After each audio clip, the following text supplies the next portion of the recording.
ते 5 पर्यंत संशोधन करत असताना अस्सल कागदपत्रांचं संशोधन म्हणजे प्रकाशित अस्सल परंतु प्रकाशित पब्लिश झालेली कागदपत्रे पुस्तके की ज्यामध्ये शिवचरित्र साहित्य असेल, शिवकालीन कागदपत्र असतील, ही कागदपत्र प्रकाशित झालेली आहे, पुस्तकं आहेत त्याची आजही. गेल्या 100 वर्षापूर्वी ही पुस्तकं प्रकाशित झालेली आहेत. ती तशीच पडून होती बरीचशी. उमाजी नायकांच्या कागदानं कोणी हात लावला नाही, हे दुर्दैव तुम्हाला मगाशीच सांगितलं. आणि ज्यावेळेला बैसाणे सर पीएचडीचं काम करायला लागले तेव्हा त्यातून त्यांना एक कागद असा दिसून आला की त्यामध्ये उमाजी नायकांचं, बहिर्जी नायकांचं नाव त्यांना दिसून आलं. आणि मी पुण्याला आलो असताना मला सांगितलं की बापू हे असं आहे, उमाजी नायकांसारख्या उपेक्षित व्यक्तीला इथल्या इतिहासकारांनी न्याय दिला नाही, इतिहास अभ्यासकांनी न्याय दिला नाही. समाजासमोर अशी व्यक्ती आली पाहिजे आणि ते अस्सल कागदपत्रांच्या आधारे. मग मी सरांना म्हणालो की सर आता आपलं पीएचडी होऊन जाऊ द्या, तर लक्षात ठेवा की कागदपत्र कुठे आहेत, काय. सरांचं पीएचडी झालं 2005 साली. मी सरांना म्हणालो की आता ते कागदपत्र बघा कुठे. एक बाडच्या बाड आम्हाला दिसून आलं, त्याला बाड म्हणतात. तहसील कार्यालयामध्ये मला माहित असते बाड बांधलेलं असतं, पांढऱ्या कागदांमध्ये नंबर टाकलेले असतात त्याच्यावर.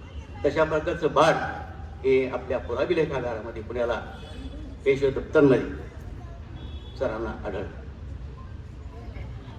मग तेवढ्यावर आम्ही थांबलो नाही. सर म्हणायला लागली हे तर सगळं मोडीमध्ये काय जमेल आपल्याला. म्हटलं सर हळूहळू आपण करू. मग रजिस्ट्रेशन केलं, सरांच्या नावाने रजिस्ट्रेशन केलं 2005 साली.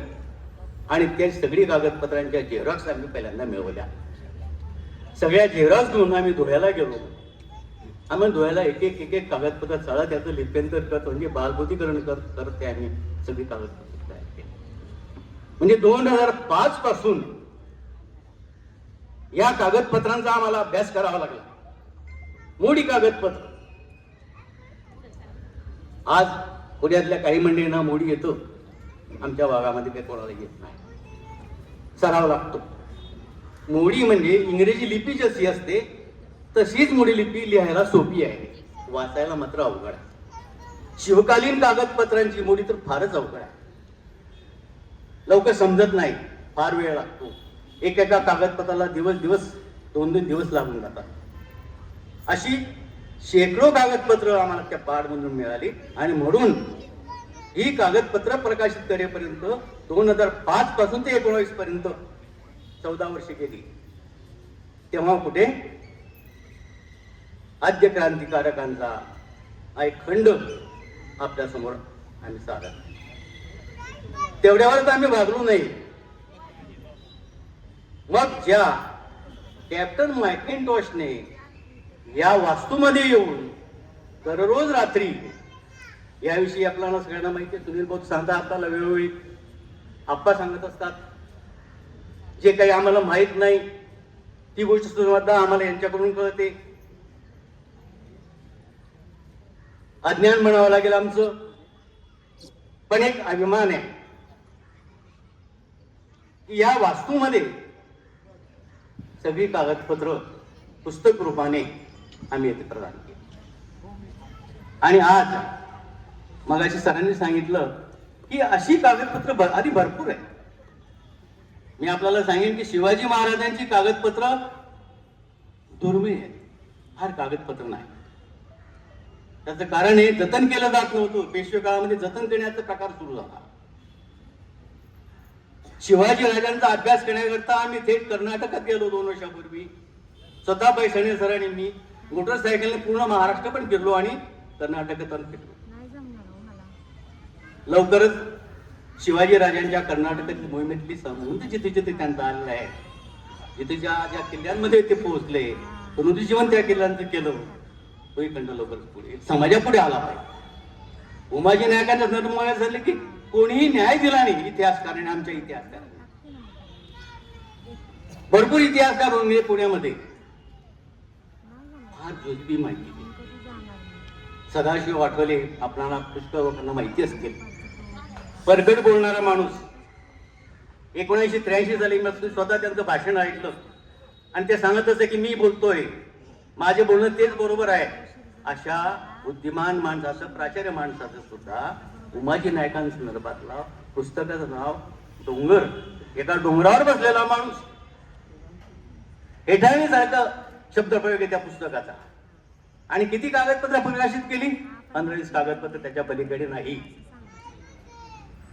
बुद्धिमान माणसाविषयी असं प्रकारचे शब्द वापरणं त्यांच्या बुद्धीची कीव येण्यासारखे.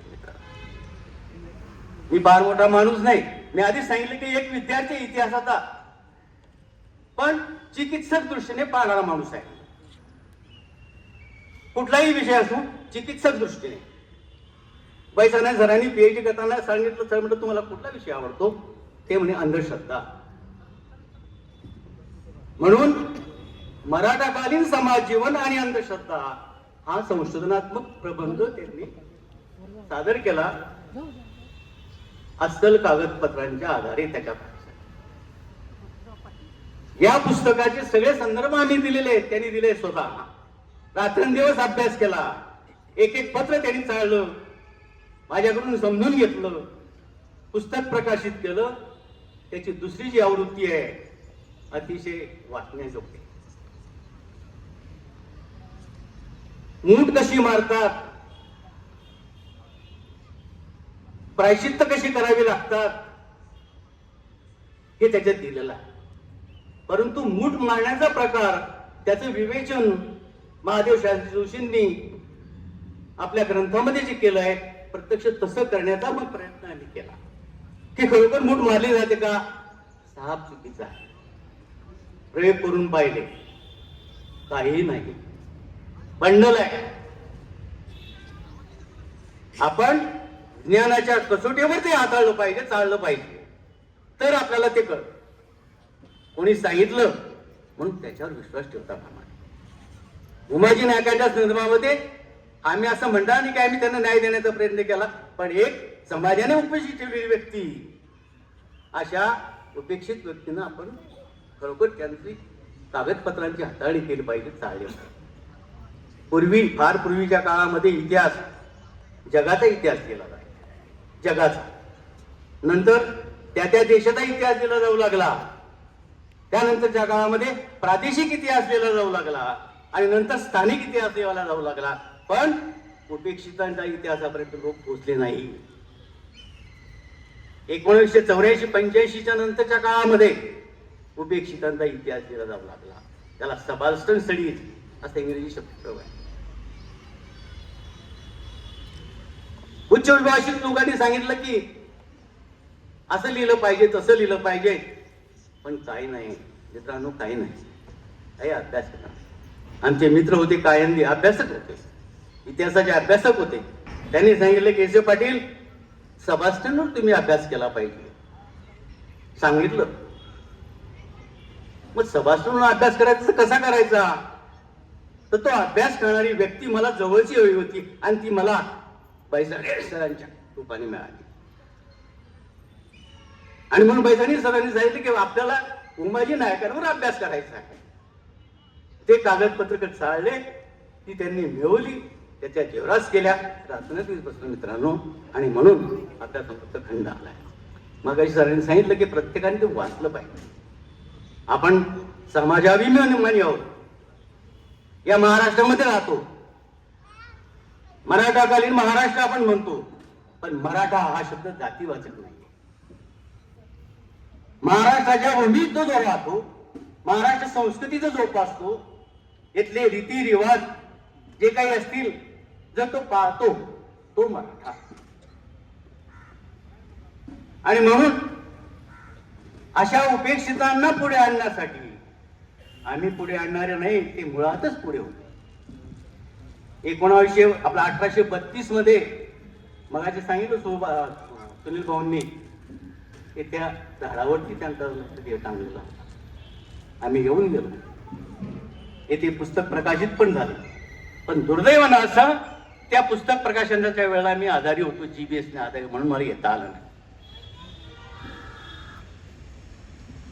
त्यानंतर आप्पांची आमची भेटही झाली नाही, पण आप्पांचा, सुनील भाऊंचा आणि सगळी जी मंडळी येतली यांचा एकच ध्यास आहे, ध्येय आहे, उमाजी नायकांचा अभ्यास झाला पाहिजे. तडफडून उठतात ही माणसं आणि अशा माणसांना वाटतं की समाजापुढे आलं पाहिजे. आमचं कुलदैवत खंडेराव आहे, म्हणून या पवित्र भूमीमध्ये मला यावं असं वाटतं. तेव्हा अशा कुठलाही उपेक्षित होतो. आता आम्ही सध्या काझीसिंग नाईक खानदेशातले त्यांच्यावरचा अभ्यास सुरू केलेला आहे. असा अभ्यास केला पाहिजे, असं संशोधन केलं पाहिजे की ज्याच्यातून फारसं काम केलेलं नाही.